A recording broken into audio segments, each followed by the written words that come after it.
Hi everybody, Joe Mineo here. So we're starting to celebrate the holidays, and every Thursday I hope you join me for our video blog on joemineocreative.com.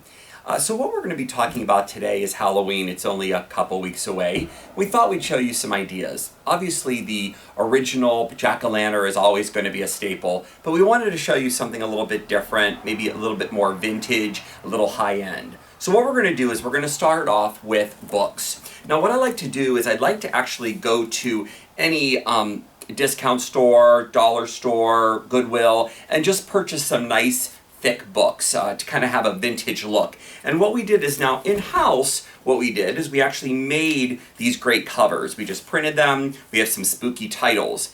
Obviously we're able to do that in-house because we have a graphic artist at our shop, and we also do our own printing.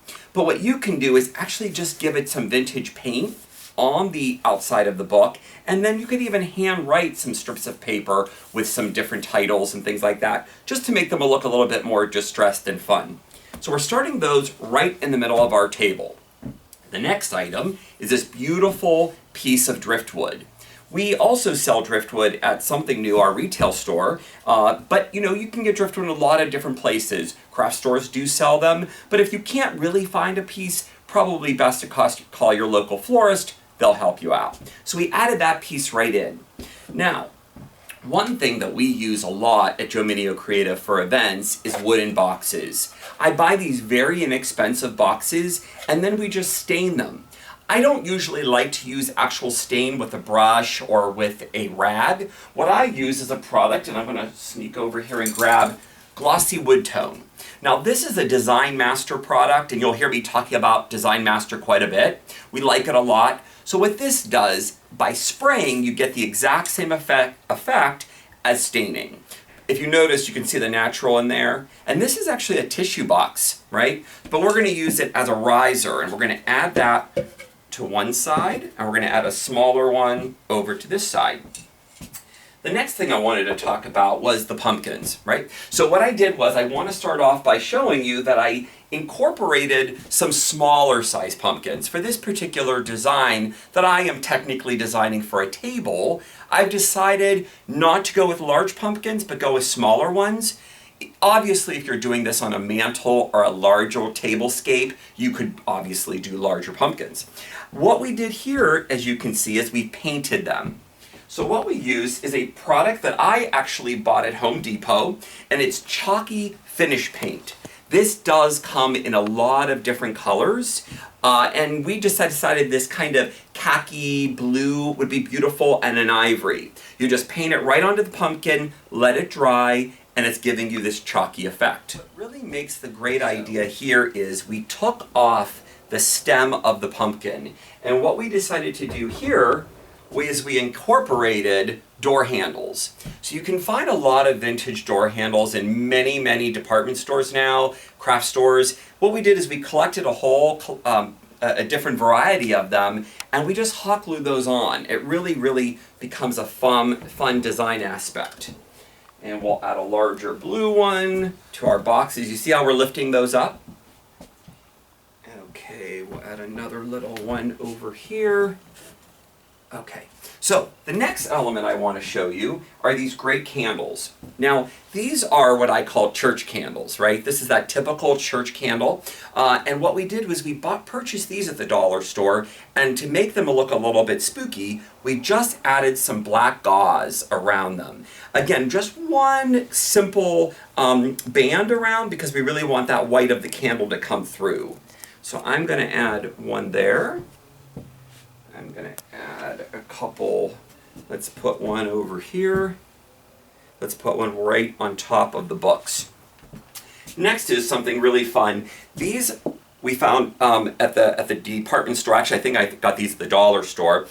2 hands for $1. And what we did was we just mounted them on this little plaque, this little piece of wood. We used our glossy wood tone to give it a little finish.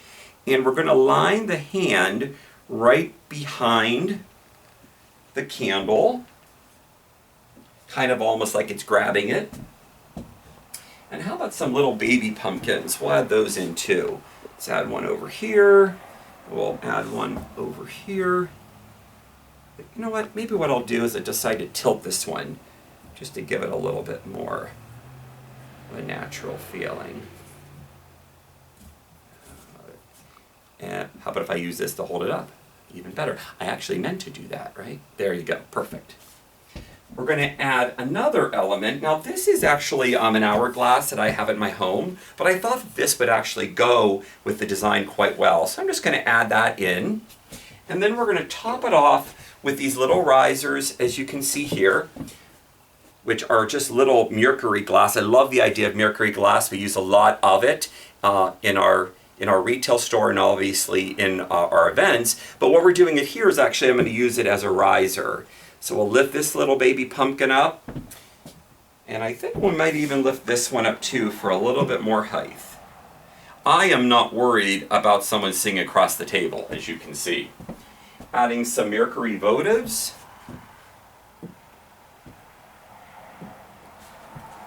And a little bit of succulents. I love fresh succulents. We're going to add that in and just tuck them in kind of where our votive candles might be, or tuck it into the pumpkin area.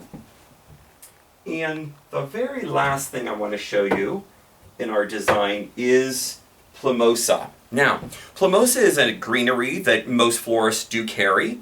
If you're looking for something like this, it might be worth calling your florist a couple days ahead of time just to make sure they have it in. It's rather inexpensive, but what's really beautiful about it is that when you paint it, and I'm going to sneak over there, when you paint it white, it really gives us this kind of mysterious, kind of sneaky feeling.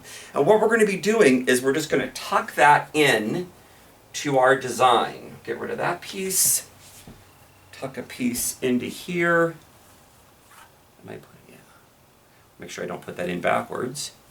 We want to obviously keep it around away from the flame. Maybe a piece down right in front, dripping over the front of the table. Fun. I just misted it lightly. I wouldn't say spray paint it because I didn't really want all of the green to eliminate. But that's pretty much the design for our Halloween table display. What I really love about it is that it just brings a whole nother aspect to Halloween. You know, we've done the orange for a long time, and hey, I'm not going to say I still don't do it. And right now there's mums and pumpkins right outside my door. But for this particular design and for this party that I'm going to be having next week, I just thought we'd put a little spin on it and make it more personable. So hopefully you enjoyed it. We'll see you next Thursday, maybe more Halloween. See you then.